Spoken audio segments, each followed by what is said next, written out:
Welcome to today's seminar, in which I'm going to discuss yeast lipidomics. Most of us know yeast in this form, as small, good-smelling colonies on an agar plate. But much more people know yeast from what they like to eat and drink, like beer, or wine, or bread, and unfortunately also from stuff like this.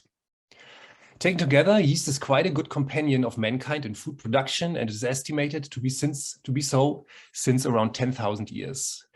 Yeast's history in molecular biology is not quite as long, but its impact on understanding ubiquitous cellular and molecular processes throughout the domains of life has nevertheless been tremendous. In fact, yeast has over and over again been used in Nobel Prize-winning research. For example, the yeast researchers Paul Nurse and Leland Hartwell were awarded the Nobel Prize, together with Tim Hunt, for deciphering the molecular basis of cell division. Nurse discovered the cyclin-dependent kinases, and Hartwell discovered the CDC genes. The Japanese researcher Yoshinori Ozumi was awarded the Nobel Prize in 2016 for his discoveries of mechanisms of autophagy. Autophagy is the natural conserved degradation of the cell that removes unnecessary or dysfunctional components through a lysosome-dependent regulated mechanism. Defects in autophagy have been linked to various human diseases, including neurodegeneration and cancer. And finally, Randy Schekman was awarded the 2013 Nobel Prize in Physiology and Medicine for discovering the genes responsible for the regulation of vesicular transport within cells. This process is, for example, important for the transmission of nerve signals in our brains. Yeast is also a popular model organism to study lipids and lipid metabolism by means of lipidomics, and lipidomics itself is clearly on the rise. This is highlighted by the numbers of publications dealing with lipidomics. We see a 15-fold increase since 2010. Lipids are a structurally heterogeneous group of molecules. They consist of an apolar part, usually made up of fatty acids, and a polar head group, shown here. For example, glycerophospholipids, for glycerophospholipids, we can achieve structural diversity by different fatty acids with different acyl chain lengths, different numbers of double bonds, and so on. Additionally, polar head groups give rise to different lipid classes such as phosphatidylcholine, or phosphatidylinositol. And in this way, thousands of different lipid molecules can be produced by our bodies. Where do we find them? Lipids are nutrients in our diet. Once eaten, they enter our bloodstream in structures called lipoprotein particles, shown here. These lipoproteins consist of an outer shell of phospholipids, here in blue, and a core of nutri-storage lipids, the triglycerides and cholesterol esters. The lipoproteins are the vehicles used by our bodies to transport lipids to the various organs, where they serve as nutrients and building blocks for cellular structures in the form of membranes. The cellular membranes surround our cells and form intracellular structures, the organelles. Not only do form lipids these surroundings, but they are also the medium in which transmembrane proteins are embedded. About 30% of the proteome are transmembrane proteins, many of which play important roles in cell-cell interactions and signaling processes that are fundamental to disease mechanisms in, for example, diabetes and cancer. The way lipids are approached analytically has changed quite a bit in the past years. Initially, thin layer chromatography, as shown here on the left, was done to analyze lipid composition of biological materials on the lipid class level. So, for example, one could distinguish phosphatidylcholine from other lipid classes by means of the bands shown here on this thin layer chromatography. Then, with the advent of mass spec-based lipid analysis technology, it became possible to analyze lipidomes not only at the level of lipid classes, but really at the level of individual lipid molecules. And at Lipotype, we have established a shotgun lipidomics technology for the quantitative analysis of lipids that basically comprises two essential steps. The lipid analysis itself, up here, and the data analysis part. Let me walk you through the process briefly. Lipid extraction is sample type specific and done fully automated in a 96-well format with a pipetting robot. The lipid extracts are then infused directly into the mass spectrometer by means of a robotic easy source that is also working in 96-well format. The mass spectra are then acquired on thermo Q exectives featuring Orbitrap technology with 280K mass resolution.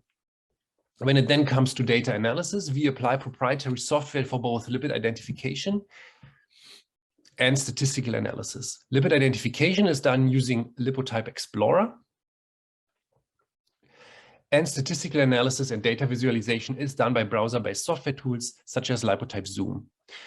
This platform in general is capable of analyzing many different types of samples from blood to tissue, but of course also yeast samples. The lipids present in yeast are to some extent very similar to those we find in humans. Like, for example, the phospholipids. We find phosphatidylcholine, phosphatidylserine, phosphatidylinositol, phosphatidylethanolamin. However, the fatty acid composition of these lipid classes is usually much simpler. Polyunsaturated fatty acids, for example, are usually lacking, and we see mostly saturated and monounsaturated fatty acid chains in the phospholipids.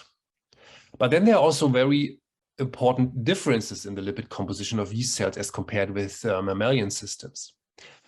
For example, instead of cholesterol, the major yeast sterol is ergosterol, which differs in the number of double bonds and an additional methyl group in the side chain here. Also, the sphingolipids are different. While in mammalian systems, sphingomyelin is the predominant sphingolipid, it is phosphoryl inositol containing sphingolipids that we find in yeast, like, for example, IPC and MIP2C. These can be quite complex. See, for example, MIP2C. It has two phosphoryl inositol groups and a mannose in the head group. Interestingly, these yeast lipids, like their mammalian counterparts, cholesterol and sphingomyelin, are able to form lipid rafts. Lipid rafts, as you might know, are sphingolipid and sterol-rich membrane domains that play important roles in membrane-bound signaling processes and vesicular sorting. And by preparing artificial membranes from yeast lipids, I could show in my PhD thesis that yeast sphingolipids and ergosterol can actually form these membrane domains. Look here at this picture on the right-hand side. These green domains are actually ergosterol and sphingolipid-enriched domains that basically prove their interaction in structures that kind of resemble what is called lipid rafts in actual cellular structures. In the past, yeast has widely been used to study the lipid composition of subcellular organelles, such as the endoplasmatic reticulum, the Golgi apparatus, or secretory vesicles. Work in yeast from the 90s by the group of Günther Daum resulted in important references about the lipid composition of subcellular membranes. And this was done by thin layer chromatography and provided percent lipid class composition of the subcellular compartments, as you can see here in this table taken from the publication from 1991. This and the work of others has accumulated in a picture of cellular lipid composition that prevails until today. So general themes of this are a high sterol to phospholipid ratio in the plasma membrane, so the membrane that surrounds the cells. And these plasma membranes also contain high amounts of sphingolipids. Plus, there are specific marker lipids for specific organelles, like the phosphoinositides. And there are other bulk lipids that are really characteristic for certain organelles, like, for example, cardiolipin in the mitochondria. In the lab of Kai Simons, it was then attempted to achieve a characterization of lipid composition of yeast organelles at the molecular level based on shotgun lipidomics. In the first project, the focus was on secretory vesicles, the vesicles that transport lipids and proteins from the Golgi apparatus to the plasma membrane. Shown here is an electro-microscopic picture of yeast cells with the secretory vesicles highlighted by these small white arrows here. So this is a yeast cell that has heavily accumulated secretory vesicles, like that you can see here. So these vesicles were purified, and this is an EM picture of the purified fraction of the vesicles. You see all these small structures here. These are secretory vesicles, and this is an enlarged view of those. And so it's a nicely purified fraction, and this was then analyzed by mass spectrometry with a technology very similar to what is being used at Lipotype currently. So it turned out that the yeast secretory vesicles are enriched in ergosterol and sphingolipids. Ergosterol, you can see here, is almost a twofold increase as compared to the trans-Golgi network from which these vesicles are produced. And the yeast sphingolipids IPC and MIP2C here are also enriched by more than twofold in these structures. So we then went on to characterize the lipid composition of secretory vesicles actually carrying different cargoes. So we wanted to find out whether the lipid composition of these vesicles is generic or whether it is specific for a specific cargo that is being transported. And we use different cargoes as shown here, like artificial ones like this Fas-Mid construct or Mid2, GAP1 and PMA1 proteins that are actually plasma membrane proteins that are being transported by vesicular means to the plasma membrane.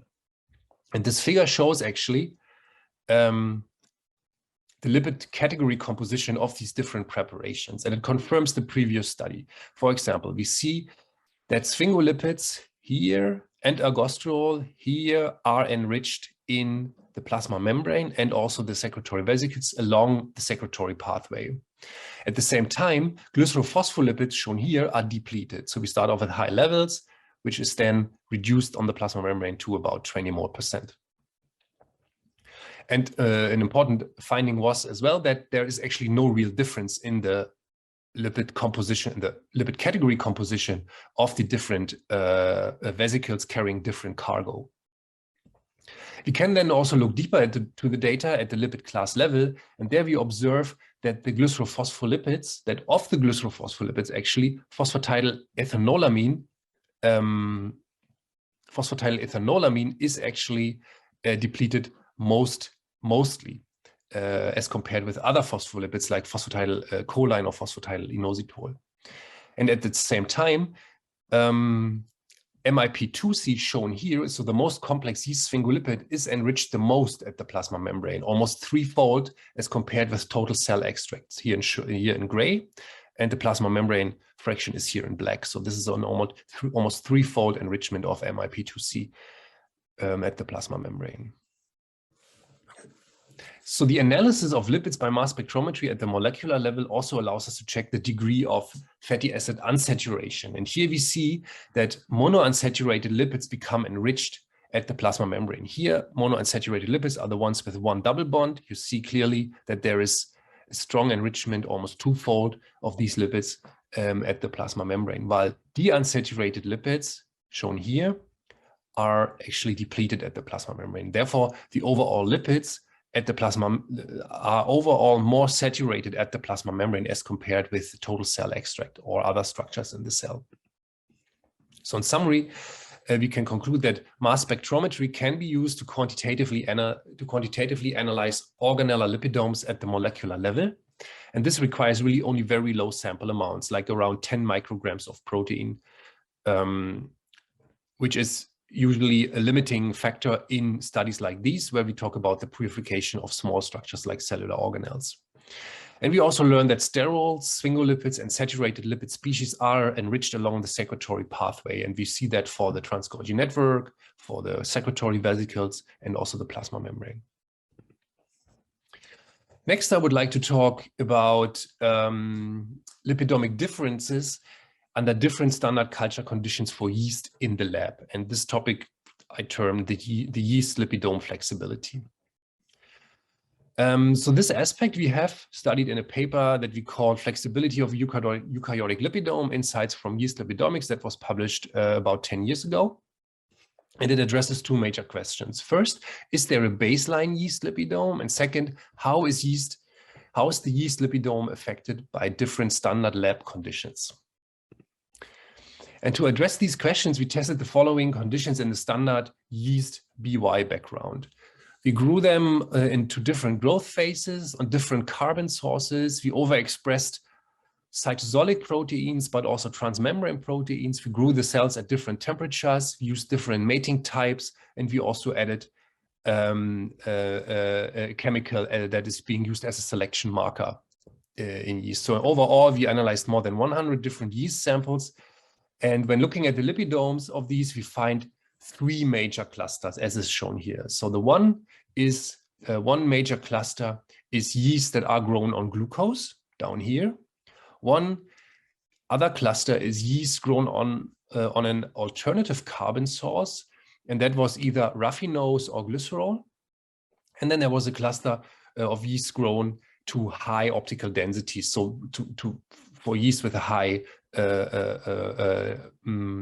density of the culture in the flask. So let's look at the last one first. So we collected yeast cells grown in glucose at 4 different time points: in the early log phase at OD1, in the mid log phase at OD3.5, in the late log phase at OD6, and then after overnight growth at stationary phase, as you can see here. And what we saw was that in later growth phases, there's a strong accumulation of triglycerides, as you can see here. And phospholipids are depleted, and especially phosphatidylethanolamine and phosphatidylinositol. Furthermore, MIPC becomes the major sphingolipid in the cells grown to high optical densities, and especially at OD6 and in stationary phase. And as I mentioned earlier, we also saw strong effect on the carbon source of the lipidome. So here, non-glucose versus glucose. And non-glucose, as I mentioned, is raffinose or glycerol.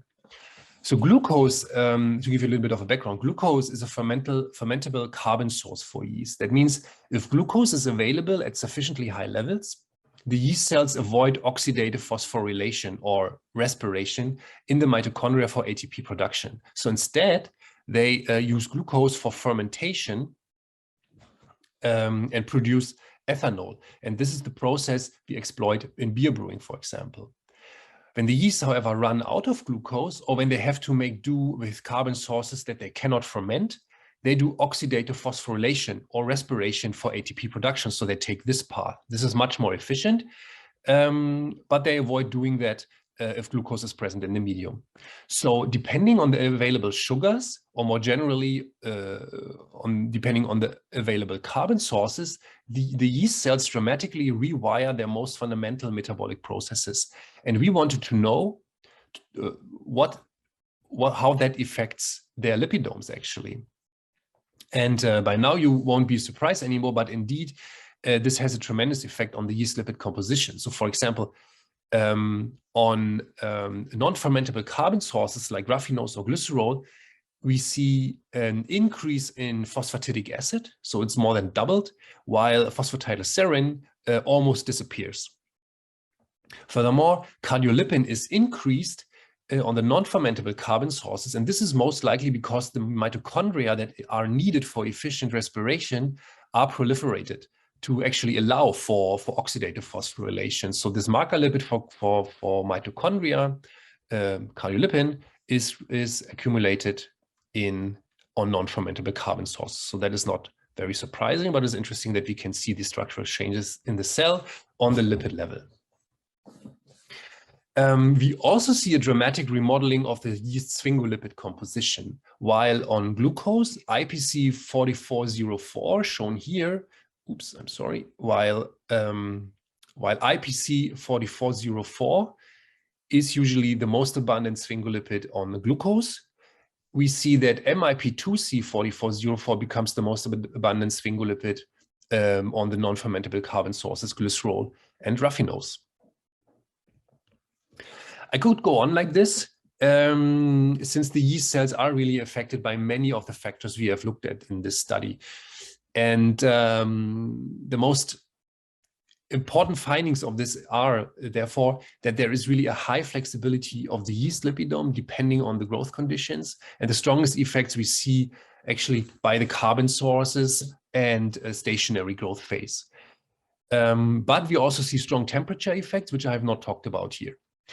We think that this is very important to be considered when studying yeast metabolism in yeast, because you will always start from a very different baseline under the various different conditions we have tested. So this is really something that needs to be considered when studying yeast lipid metabolism.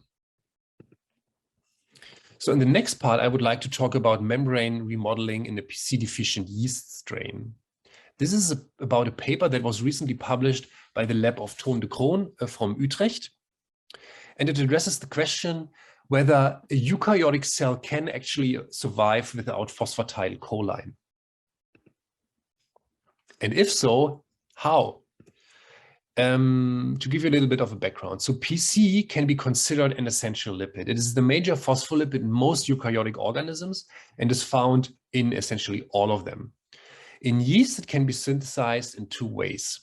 First, from PE, from phosphatidylethanolamin, via methylation of the ethanolamine head group by two proteins called CHO2 and OP3 to result in phosphatidylcholine. And second, it can be produced from diacylglycerol, DAG, shown here, by the addition of CDP choline to DAG by the enzyme called CPT1. So now, if this pathway, the CHO2-OP3 pathway, is blocked due to a mutation, for example, then exogenous choline becomes essential. This is supposed to show the exogenous choline. It becomes essential to the yeast cells because then the CPT1 route, this path here, is the only one leading to PC. So the cells require choline in the medium, otherwise they won't grow. So, and the whole story started with the following observation.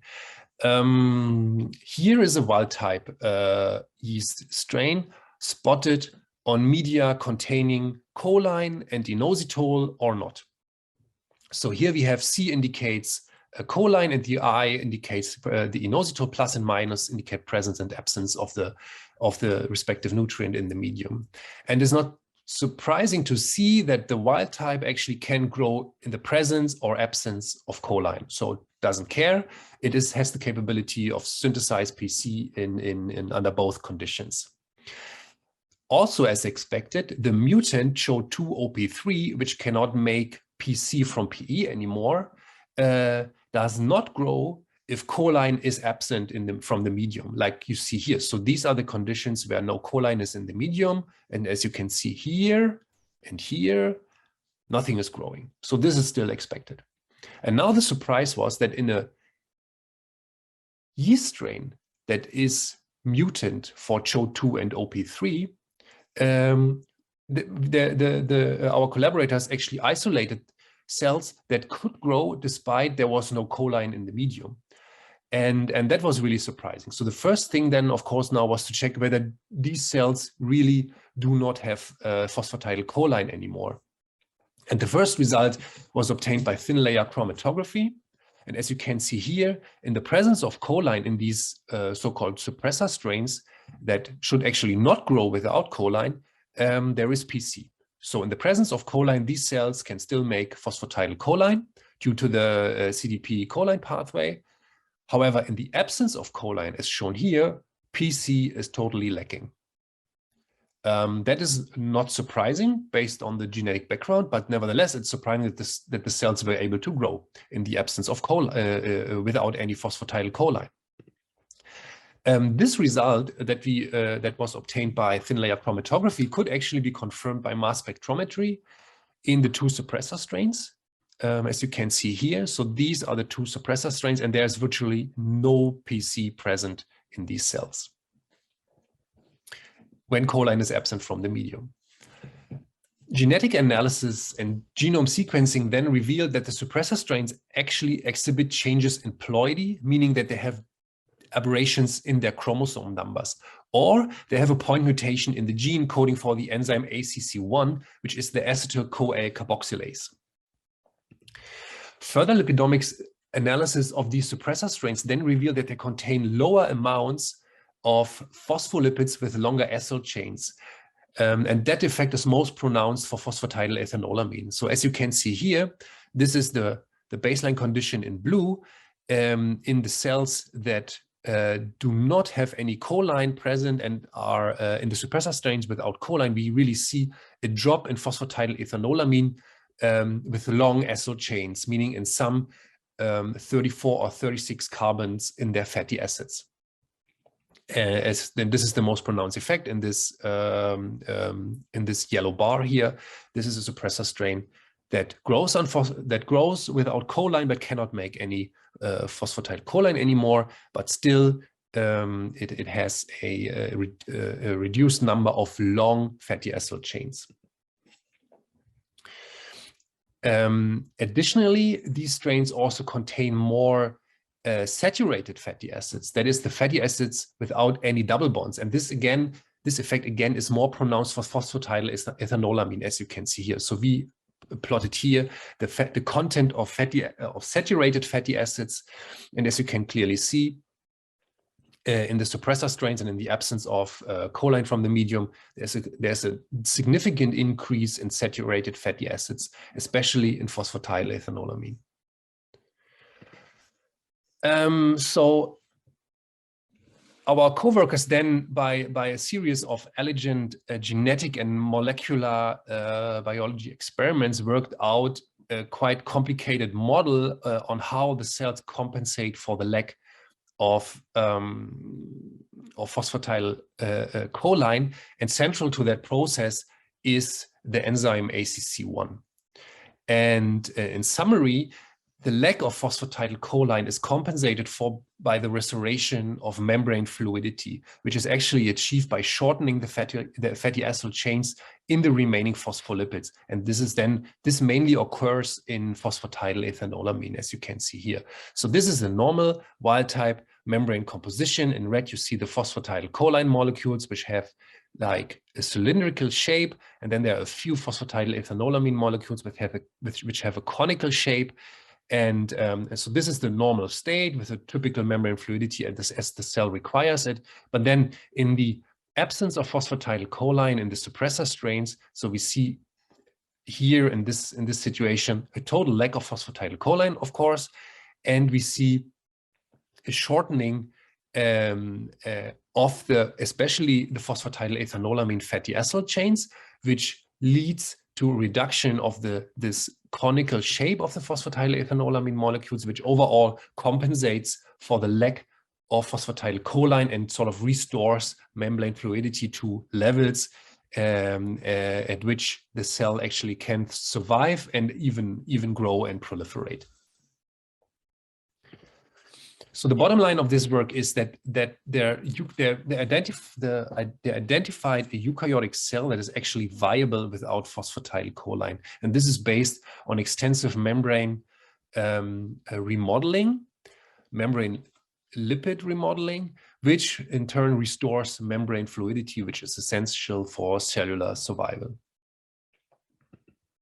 So now coming to the last part, I would like to talk about the role of cardiolipin synthesis in the mitochondrial untranslated protein response. To remind you, mitochondria are organelles that are involved in energy generation, metabolism, and programmed cell death. Energy generation, or rather ATP production, is the organelle's primary function, and occurs through a process that is known as oxidative phosphorylation or respiration. I've mentioned that earlier. And this takes place at the inner of the organelle's two membranes. The signature lipid of mitochondria is cardiolipin, which is essentially a dimer of phosphatidylglycerol connected by another glycerol molecule. So here we have one phosphatidylglycerol, here we have another one, and in between here we have a glycerol molecule that links these two together. And as you know, mitochondria have their own genome. Still, most of the mitochondrial proteins are encoded in the nucleus and need therefore to be imported into the mitochondria from the cytosol. And this process involves a complex machinery that is responsible for putting the proteins into the right place within the mitochondria, be it in the outer membrane, shown here, the inner membrane or the intermembrane space, which is the space between the two inner and outer membrane, or the matrix, so the inside of the mitochondria. An imbalance in mitochondrial proteostasis triggers a transcriptional program that is called mitochondrial unfolded protein response. And this is the process under investigation in a recent study by Nora Vögtle and her co-workers from the University of Freiburg. And they used a temperature-sensitive mutant to reduce the mitochondrial untranslated protein response and systematically investigated the import rates of proteins into the mitochondria by radioactive labeling experiments. And one example of these experiments is shown here for porin, which is a mitochondrial ion channel of the outer membrane. So this is the wild-type situation shown here, and you see that there is a certain import rate for porin in the wild-type situation, but when they simulate the mitochondrial untranslated protein response in a mass 1 temperature-sensitive mutant strain, they actually can detect an increased import rate of porin into the mitochondria. And they quantitated these results and also repeated these experiments for other kinds of proteins, mitochondrial proteins, and it turns out that the import rates are actually increased for a number of proteins early in the mitochondrial untranslated protein response. At the same time, the authors observed an increase in cardiolipin in these cells, and that led them to hypothesize that cardiolipin is actually required for an effective untranslated protein response. So we can clearly see here a significant increase of cardiolipin in the under the condition where the untranslated protein response is induced as compared to the wild-type situation in which there is no untranslated protein response going on. So cardiolipin is synthesized by a series of reactions taking place mostly in the inner membrane of the mitochondria, starting from phosphatidic acid, shown here. A crucial step is in the synthesis of cardiolipin is the dimerization of phosphatidylglycerol to cardiolipin by the cardiolipin synthase CRD1, shown here.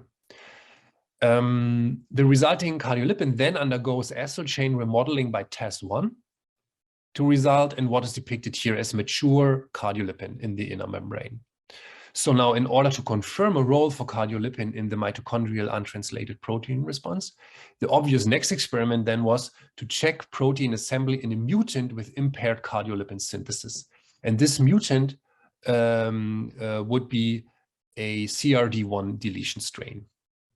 So they did this experiment, and what they could show actually is that the assembly of mitochondrial proteins was impaired when cardiolipin synthesis was blocked, as shown in this figure. So there's clearly a decrease in the assembly rates as compared to the condition when there is no untranslated protein response going on.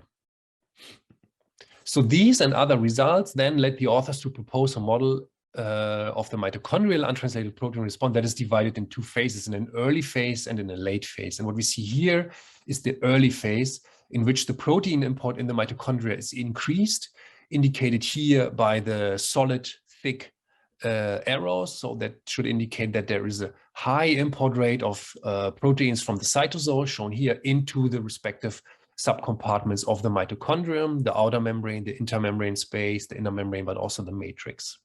And this process is accompanied by strong cardiolipin remodeling, which is indicated here by the small red lipids within the mitochondrial membranes.